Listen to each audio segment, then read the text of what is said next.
সুপ্রিয় দর্শক, স্বাগত এনটিভির নিয়মিত আয়োজন সংলাপ প্রতিদিন অনুষ্ঠানে। আমি কর্নেল মোহাম্মদ আব্দুল হক আছি আপনাদের সাথে।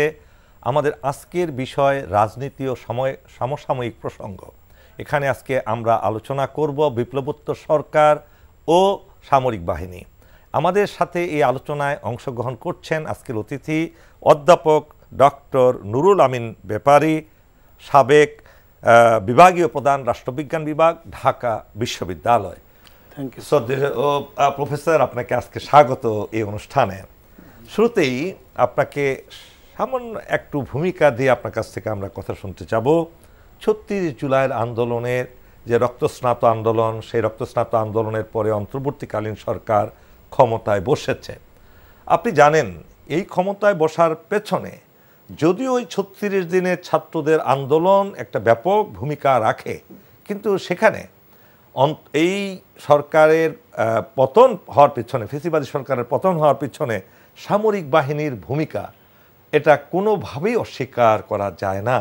৫ তারিখে সেনাবাহিনী প্রধান জেনারেল ওয়াকারুজ্জামান যে ভূমিকা পালন করেছেন, সেদিন যদি তা না হতো হয়তো আরও রক্তাক্ত অধ্যায় আমাদের দেখতে হতো।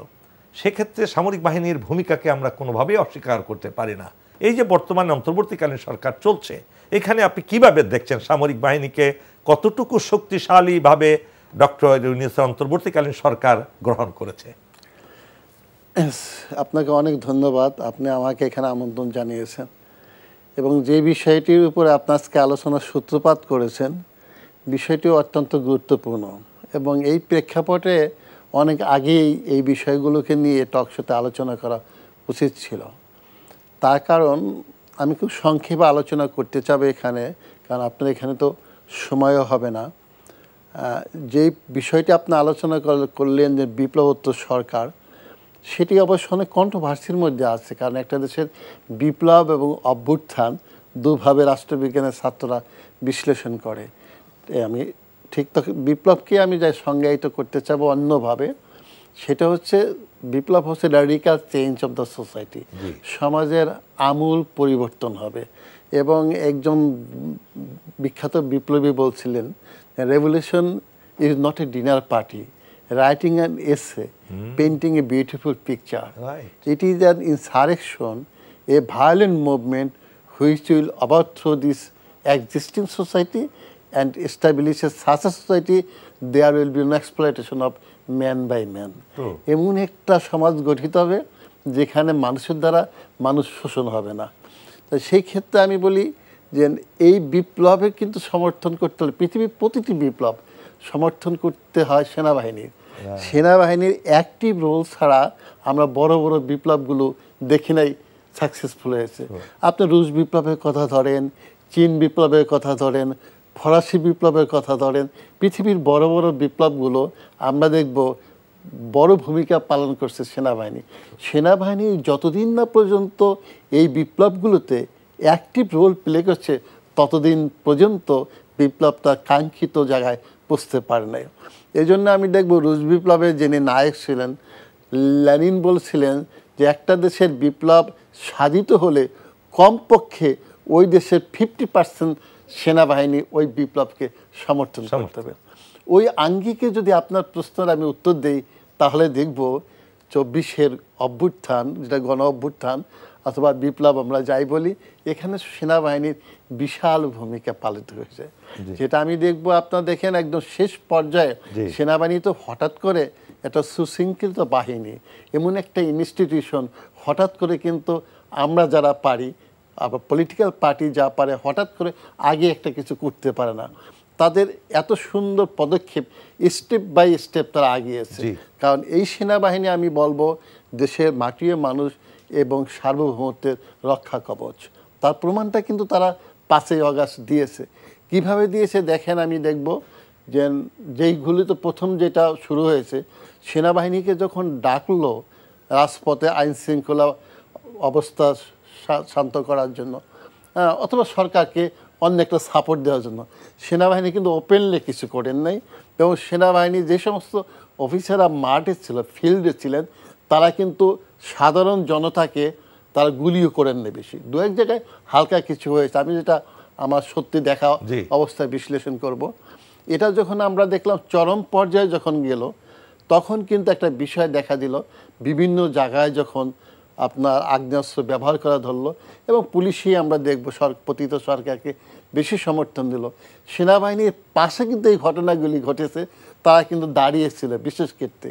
এবং শেষ পর্যায়ে যখন, যেটা আমি ওয়াকারুজ্জামান সাহেবকে এখানে কিছু আনবো, শেষ পর্যায়ে যখন ঘটনাগুলি ঘটলো, সেই ক্ষেত্রে ওই সাবেক প্রাইম মিনিস্টার যখন সেনাবাহিনীর নিকট সাহায্যই ছিল যে তোমরা আইন শৃঙ্খলা অবস্থা ভালো করো বা আমি কী করবো, এখানে আমি দেখব এই স্টেজটা দেখব ওয়াকারুজ্জামান সাহেব খুব ইন্টেলিজেন্ট যে ভূমিকাটা পালন করছে, really glorious revolution he has played. হ্যাঁ, এই জন্য আমি তাকে ধন্যবাদ দিব। পরে অবশ্য আমি অন্যভাবে তার অন্য একটু কথা বলবো যদি আপনি সুযোগ দেন। এবং সে কিন্তু দেখেন ওই যে আপনার খুব সম্ভবত 3 তারিখে আপনাদের ক্যান্টনমেন্টে যেই এটা করলো, আপনাদেরটা আমি নিয়ে আসবো, আপনাদের ক্লাবেটা আমি নিয়ে আসবো। তখন যখন হয়েছে তখন কিন্তু উনি খুব সুন্দরভাবে কিন্তু ডিল করছেন। আমি তো প্রশাসনিক কাজ অনেক সময় ছিলাম, আমরা যখন একটা সিদ্ধান্ত নিতে চাই তখন কিন্তু এমনভাবে আমি নিব মিটিংটা যে কাকে প্রশ্ন করলে কি কি উত্তর দিবে। আমি এই জন্য নাকি প্রশংসা করি, এই জন্য উনি কিন্তু প্রথমে কোনো উচ্চ পদস্থ অফিসারকে কোনো কথা বলতে দেন নাই, অ্যালাউ করেন নাই, কোনো মেজর জেনারেল যারা ছিল কাউকে তিনি দেন না। উনি সেন্টিমেন্ট জানেন কে কি বলবে, এত বড় একটা ইনস্টিটিউশনে হেড। ফলশ্রুতিতে তিনি কী করেছে, ওই ইয়াং যে অফিসাররা আপনার কর্নেল থেকে মেজর র্যাঙ্কে তারা কিন্তু অনেক সময় ভয় পায় আপনাদের ইনস্টিটিউশন, যেমন কথা বলতে চায় না। তো মুগ্ধ যে পানি বিতরণ করে মারা গেছে, তার প্রতিবেশী একজন যখন ম্যাডাম প্রশ্ন করেছিল বলতেন যে মুগ্ধ কি অপরাধ ছিল, আমি সংক্ষেপে বলি, মুগ্ধ তো পানি বিতরণ করেছে এবং এই মুগ্ধ হত্যার পরে হাজার হাজার মায়েরা কান্নাকাটি করেছে, এটা কি করেছে। তারপর মোহাম্মদপুরে একটা ঘটনা, এরপরে কিন্তু মিডল র্যাঙ্কের অফিসাররা কথা বলতেছে, উনি কিন্তু ওনার ওপিনিয়নটা পেয়ে গেল, উনি যে সিদ্ধান্ত নিতে চেয়েছিলেন সেটা উনি পেয়ে গেলেন। তার সাথে ফর্মার প্রাইম মিনিস্টারের কি আত্মীয়তা ছিল ডাজেন্ট ম্যাটার অ্যাট অল। অর্থাৎ আমি ওই ক্রাইসিস আমি কি সিদ্ধান্ত নেই, আমার সিদ্ধান্তটা কোন দিকে যায় ওইটাই হচ্ছে আসল হবে। তো সেই ক্ষেত্রে তখন উনি এমন একটা অবস্থায় আসলেন, একটা ব্রেক দিয়ে মনে হয় লাঞ্চের ব্রেক দিয়ে আবার এসে 10 মিনিটও সময় নেননি, উনি তখন আয়ুব বচ্চুর একটা গান গেয়ে ব্যাপারটা অন্যভাবে নিয়ে উচ্চ পদস্থ অফিসারদের কিন্তু কথা বলার সুযোগ দেন নাই। লাস্টে উনি কী বললেন যে এই সিদ্ধান্তটা নিলেন যে আপনারা অথবা তোমরা কোনো সাধারণ নাগরিককে ছাত্র জনতাকে গুলি করতে পারবে না। এই সিদ্ধান্তটাই কিনা আপনাকে বলবো, এই সিদ্ধান্ত দ্রুত গতিতে চলে গেল সমস্ত জায়গায়, যে সেনাবাহিনী এই সরকারকে লাস্টে যে সাপোর্ট দিবে ওই বাহিনী আমাদের সাথে আছে, ছাত্র জনতার সাথে আছে। তবে এই সিদ্ধান্ত নেওয়ার জন্য আরও কিন্তু আপনারা কাজ করেছেন। রা ক্লাব থেকে যেদিন সেনাবাহিনীর রিটায়ার্ড আর্মি অফিসার রিয়েলি এত সুন্দর ভূমিকা পালন করেছে, তারা যখন রাস্তায় নেমে এসছে তখন কি ওই পুরো ইনস্টিটিউশন ওল্ড এবং ইয়াং যারা আছে সব হয়েছে, না এই ইনস্টিটিউশন আছে দেশের জন্য, দেশের মাটিয়া মানুষের জন্য, এই ছাত্র জনতার অভ্যুত্থানের অথবা বিপ্লবের পিছনে। ফলশ্রুতিতে হলো কি এই আন্দোলনের স্পিডটা দ্রুত গতিতে ছড়িয়ে গেল। এবং ওইখানে আমরা দেখব যে পরে গণভবনে যে আলাপ আলোচনাগুলো হয়েছে জনাব ওয়াকারুজ্জামান সাহেবের সাথে, সেনাবাহিনী প্রধানের সাথে, সেটা আমরা দেখব পজিটিভ হয়েতে। এবং এই যে রোলটা আপনার এখানে আলোচনা তো আমার সংক্ষেপে করতে হবে, এই রোলটা ছিল রিয়েলি ঐতিহাসিক, এটাকে তো আমি ডিনাই করতেই পারবো না।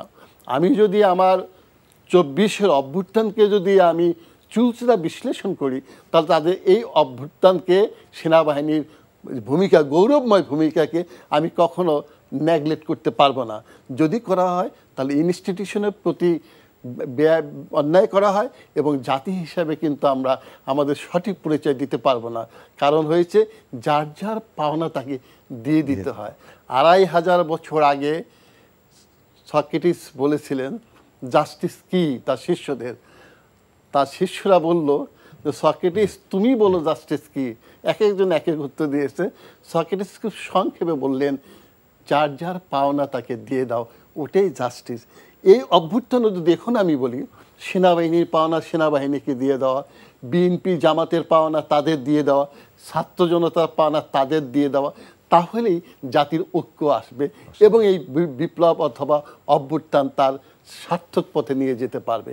এটাই হচ্ছে একটা দেশের ইতিহাস, জাতিকে মূল্যায়নের আসল বিষয়। অসাধারণ, আপনি এত সুন্দর করে চমৎকারভাবে এটাকে বর্ণনা করলেন। একটা জিনিস লক্ষ্য করুন, এই সেনাবাহিনী কিন্তু শুধু 5ই আগস্ট নয়, 1971 সালে সেদিন যদি এই সেনাবাহিনী ঘুরে না দাঁড়াতো, তার তো শপথ গ্রহণ করেছিল পাকিস্তানের সংবিধান অনুযায়ী, কিন্তু কি করলো, নিজেদের মধ্য থেকে নিজেরা ডিক্লেয়ার করে দিল উই রিভোল্ট। জেনারেল জিয়া করলেন, স্বাধীনতার ঘোষণা দিলেন, দীর্ঘ 9 মাস যুদ্ধ করলেন। যুদ্ধ করার পরে যখন একেবারে ধার প্রান্তে, বিজয়ের ধার প্রান্তে, তখন ইন্ডিয়া এসে বিনা যুদ্ধে মেদিনী জয় করলো। তারপরে প্রতিটা ক্রান্তি লগ্নে 71 সালের যুদ্ধের পরে সামরিক বাহিনীকে কিন্তু তেমন মূল্যায়ন করা হয় নাই।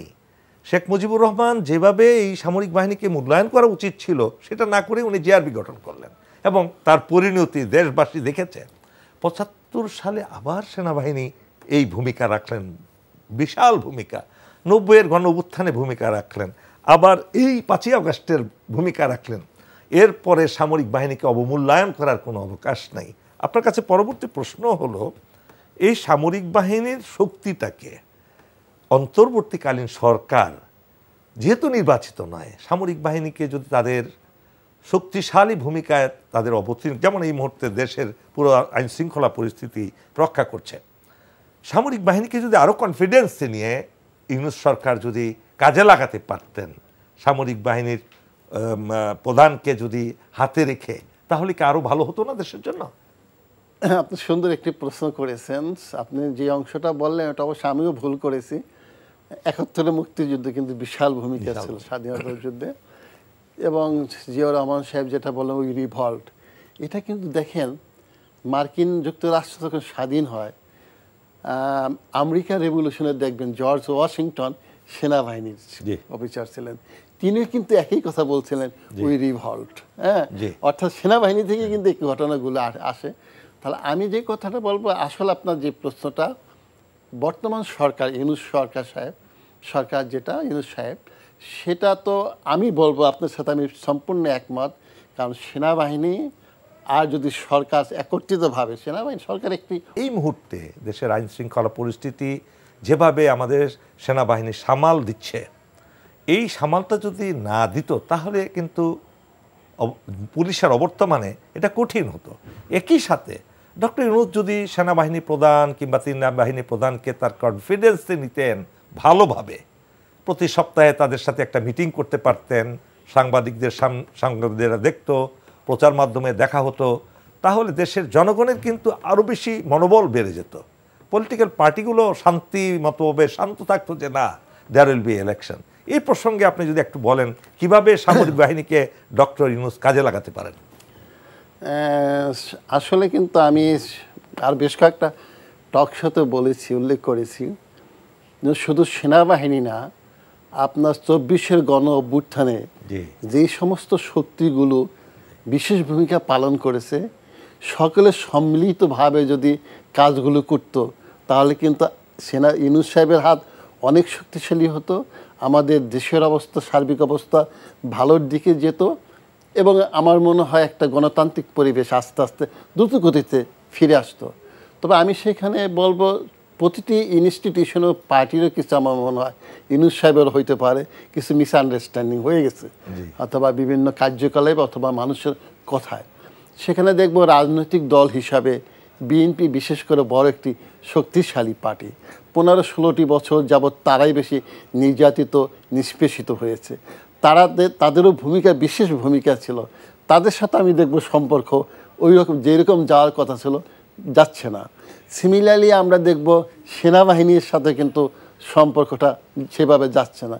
এখানে আমি দেখব সেটা হচ্ছে ওই যে ইনস্টিটিউশনগুলির কিন্তু তার একটা বিশেষ ফ্রেমওয়ার্কে চলতে হবে। সেই ফ্রেমওয়ার্কটি বলবো আমি যে সরকার যে ব্যবস্থা, সরকারের যে কনস্টিটিউশন অনুযায়ী এবং সেই রুলগুলি পালন করতে হবে।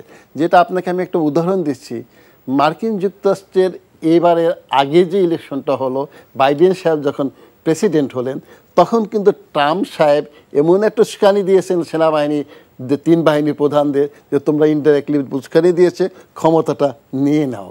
কিন্তু ওনারা কি বললেন যে না, আমরা কনস্টিটিউশন স্পষ্ট করে ওথ করেছি, আমরা এটা আমাদের কাজ না। সিমিলারলি আমার দেশে তখনই গণতন্ত্র ফিরে আসবে যখন ওই কনস্টিটিউশনের প্রতি আস্থা রাখা হবে। আর আমাদের গরিব দেশ তো, গরিব আমি বলবো না, আমরা খুব একদিকে অহংকারী, বিভিন্ন দিকে আমাদের অহংকার আছে। সেই ক্ষেত্রে আমাদের এখানে রাজনৈতিক নেতাদেরও চরিত্রটি গড়ে উঠতে হবে। তার কারণ কিছু হলেই তারা ভিন্ন দেশের দিকে তাকিয়ে থাকে। এটাকে 15 বছরের অতীত সরকারে ওই ভূমিকাটা আমাদের এখানে সন্দেহ সৃষ্টি করেছে। অর্থাৎ ওয়াকারুজ্জামান সাহেব একটা কথা বলতে পারেন দেশের কল্যাণের জন্যই, হয়তোবা তার কথাটা এমনভাবে হয়ে গেছে যেটা গোপনীয় থাকা উচিত ছিল। বাইরে যখন প্রকাশিত হয়ে যায় সেখানে কিন্তু তখন হয়ে যায় কি ওই কনস্টিটিউশন সামনে এসে পড়ে। উনি যেটা বলেছেন এদের গৃহ একটা ঘরের অভ্যন্তরে বলেছেন। Very good. আউটসাইডের জন্য করতে বলেন। আপনি একটা সেমিনার আমাকে এটাই বলেছিলেন, আমি আপনাকে ধন্যবাদ জানাই। কিন্তু প্রশ্নটা হচ্ছে যখন এই যে ঘরের কথা বাইরে এসে পড়ে তখন কিন্তু নানাভাবে এটার অ্যানালাইসিস শুরু হয়ে যায়, ওটাই সম্পর্কটা নষ্ট করে। তা আমার মনে হয় এই ধরনের ঘটনাগুলো দুপক্ষে আলোচনার মাধ্যমে, যেটা আপনি করেছেন, যত বেশি আলোচনা হবে তত সমস্যার সমাধান হবে।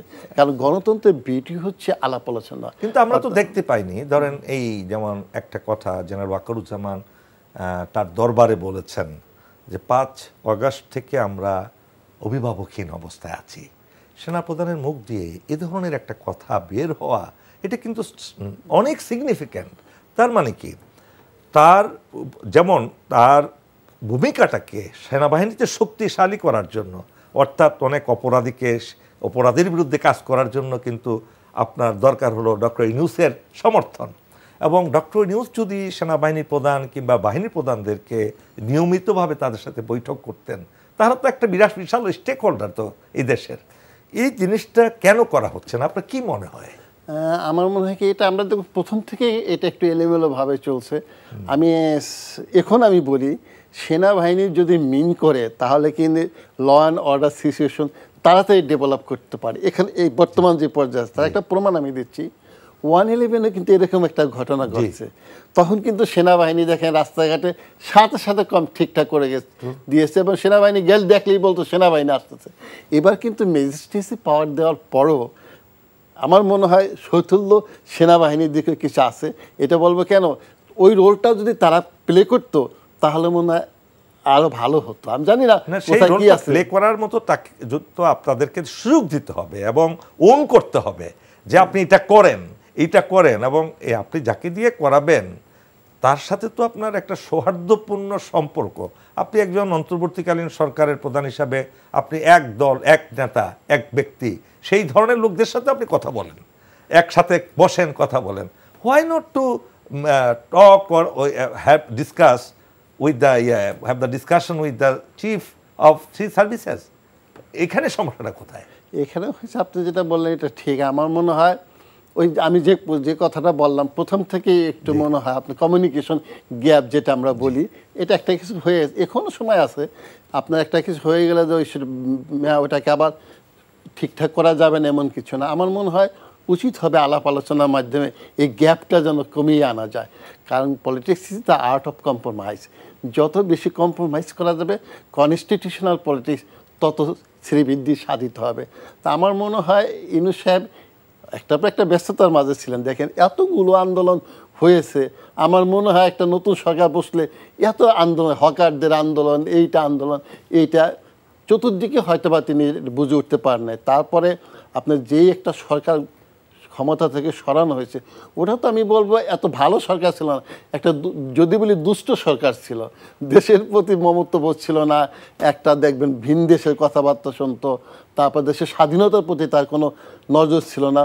ফলশ্রুতিতে চতুর্দিকে ওনার দৃষ্টিটা পড়েছে কীভাবে কী করতে হয়। তবে আমার মনে হয় এখন থেকে আমি বলবো রাষ্ট্রবিজ্ঞানের ছাত্র হিসাবে ওনার উচিত হবে 3 বাহিনী প্রধানের সাথে আলাপ আলোচনা করে সমস্যাগুলো সমাধান করলে হবে কি, এই ছোট ছোট যে জিনিসগুলো আমার চোখে আমি ছোট দেখি, এই বিশৃঙ্খলাটা থাকবে না। আপনাকে একটা ছোট্ট জিনিস আপনার দৃষ্টি আকর্ষণ করছি, শুধু আপনি যদি এটা জানার জন্য বলছি। 5ই আগস্টের আন্দোলনের পরে, সফলতার পরে সামরিক বাহিনীর হস্তক্ষেপই তো ওটা হয়েছে। এই সুযোগটাতে সিভিল প্রশাসন, পুলিশ প্রশাসন, আরও অন্য যত লোকেরা আপনার বঞ্চিত হয়েছে দীর্ঘ 15-16 বছরে, তারা প্রত্যেকেই নিজ নিজ ক্ষেত্রে পুরস্কৃত হয়েছে। 2-3টা প্রমোশন নিয়ে তারা বহাল তবিয়তে আছে এবং আর্থিক সুবিধা পেয়েছে। কিন্তু যাদের উসিলাই ঘটনাটা ঘটলো সেই সামরিক বাহিনীর ফাইল কিন্তু 2 মাস হলো সাইন হয় না এই বঞ্চিত অফিসারদের। এই যে একটা মানুষের ভিতরে হতাশা, এটা কিন্তু একটা মোরাল অ্যাসপেক্টের ব্যাপার। এই যে তাদেরকে জোরপূর্বক হাসিনা সরকার বের করে দিয়েছে চাকরি থেকে, পদোন্নতি বঞ্চিত করেছে, বিভিন্ন সুযোগ সুবিধা থেকে তাদেরকে বঞ্চিত করেছে, রিকমেন্ডেশন করে সেনাপ্রধান সাইন করে এটা কিন্তু প্রধান উপদেষ্টার অফিসে পাঠিয়েছেন আরও 2 মাস আগে, গত ঈদের আগে। কিন্তু এখন পর্যন্ত সেই ফাইলের খবরই নাই, ফেরতও পাঠায় না, সাইনও করে না। এখন বলুন, যদি এই ক্ষেত্রে সেনাবাহিনীর প্রধান বলে আমি অভিভাবকের, কথাটা কি ভুল হবে? না, আমি যেটা আপনি বললেন এটা অবশ্য পেপারে বিভিন্ন জায়গায় ইউটিউবে প্রকাশিত হয়েছে। এখানে মনে কমিউনিকেশন গ্যাপ আছে। মানে যারা বাইরে বা দেশের ভিতরে ইউটিউবার যারা, তাদের বক্তব্য হচ্ছে ফাইলটি ইউনূস সাহেবের ওখানে অনেক দেরিতে গিয়েছে, পাঠানো হয়েছে, কিন্তু তার টেবিলে যাওয়ার দেরিতে হয়েছে এবং তার টেবিল থেকে যেখানে পাঠায় আবার সেনাবাহিনী প্রধানের নিকট পাঠাবে, ওইখানে অবশ্য ব্যবস্থা করতে হবে উভয় পক্ষ থেকে। সেনাবাহিনী প্রধান অথবা ইনস্টিটিউশন থেকে বলবে ফাইল কোথায়, at the same time Yunus সাহেবের অফিস থেকেই বলতে হবে ফাইলটা কোথায় আছে। কারণ এদের তো অত্যন্ত গৌরবময় ভূমিকা, এবং সামনেও যদি তাদের ভূমিকা পালনের জন্য এই কাজগুলো করা হয়, তখন তারা আনন্দ চিত্তে কাজগুলি করবে দেশের জন্য। সেক্ষেত্রে তাদের রিওয়ার্ড করা উচিতই হবে। আর যে এর আগে যে ক্ষেত্রে যেইভাবে পুরস্কৃত করা হয়েছে, সেই ক্ষেত্রে তো যারা আন্দোলনের সাথে জড়িত ছিল, অভ্যুত্থানের সাথে জড়িত ছিলেন, তাদের তো বিশেষভাবে অন্য চোখে দেখা উচিত। তো আমার মনে হয় আপনার এই প্রশ্নটি আমাকে করার ফলে এমনও হতে পারে 2 জায়গা থেকেই হয়তোবা ফাইলটা খুব দ্রুত গতিতে অগ্রসর হওয়ার হতে পারে। আমার যেমন ইউনূস সাহেব কেন এই 2 মাস লাগবে কেন? যেখানে সেনাপ্রধান রিকমেন্ড করে দিলেন একটা বিশাল শক্তিশালী বোর্ডের মাধ্যমে সেটা পুরো স্ক্রুটিনি করা হলো, প্রত্যেকের ইন্টারভিউ নিয়ে দীর্ঘ 4 মাস ব্যাপী কাজ করে ফাইল তৈরি করে যখন পাঠানো হলো, এই ফাইলটা তো একদিনের মধ্যে সাইন করে সব পাস হয়ে যাওয়া উচিত ছিল যারা স্টেক হোল্ডার, এই আন্দোলনের স্টেক হোল্ডার। অথচ দেখেন সেক্রেটারিয়াতে 4-5টা প্রমোশন নিয়ে বসে গেছে, রিটায়ারমেন্টে পাঠিয়ে দিয়েছিল, সেখান থেকে আইজি হয়ে গেছে। এই যে এই সুযোগ সুবিধাগুলোর সাথে যখন সেনাবাহিনী তুলনা করে, তখন কিন্তু তাদের মোরালটা থাকে না, এবং সেনাবাহিনীর প্রধানেরও তখন একটা নিজেকে খুব অসহায় মনে হয়। এই কথাটাই আপনাকে আমাদের বলার উদ্দেশ্য হলো, আমার বলার উদ্দেশ্য হলো যে এই জিনিসটা হয়তো জনগণ জানে না, এবং জানার কারণে আমাদের দেশে সামরিক বাহিনীর সাথে একটা ডিস্টেন্স তৈরি হয়ে যাচ্ছে, যেটা দেশের জন্য কি আপনি মঙ্গল মনে করেন? না, এটা কখনো মঙ্গল হতে পারে না। আপনার এই 3 বাহিনীর সাথে আলাপ আলোচনার মাধ্যমে দেশ চালাতে হবে। At the same time political পার্টিগুলোর মধ্যে তার আলোচনা চালাতে হবে, মুক্ত মনে আলোচনা চালাতে হবে। এবং আমার মনে হয় গতগুলো বিএনপিতে স্ট্যান্ডিং কমিটিতে একটা সিদ্ধান্ত হয়েছে যে এই সরকারের এমন কিছু করবে না, সরকার যেন আহত অবস্থা থাকে অথবা বেকায়দায় পড়ে তারা সরকারকে সহযোগিতা করবে। আমার মনে হয় এইভাবে করা উচিত। কেন, আমরা কিন্তু সবাই, আমি সবাই বলি, এই মুহূর্তে ইউনূস সাহেব ছাড়া এই পদটা যদি অন্য কেউ গ্রহণ করতে রিয়েলি চালাতে পারতো না। এই ক্ষেত্রে ইউনূস সাহেবের চরম যে শত্রু তারাও স্বীকার করে নেন, এবং তিনি কিন্তু রিয়েলি ইন্টারন্যাশনাল ফিল্ডে আমি রিয়েলি তাকে 100 মধ্যে 100 দেব। আপনাকে ধন্যবাদ আজকের অনুষ্ঠানের জন্য। সুপ্রিয় দর্শক, আমাদের অনুষ্ঠানে পর্যন্তই। আশা করি আপনারা সামরিক বাহিনীর প্রয়োজনীয়তা এবং এটার গুরুত্বটা উপলব্ধি করেছেন। আগামী অনুষ্ঠানের আমন্ত্রণ জানিয়ে আজকে এখানেই শেষ করছি। আল্লাহ হাফেজ।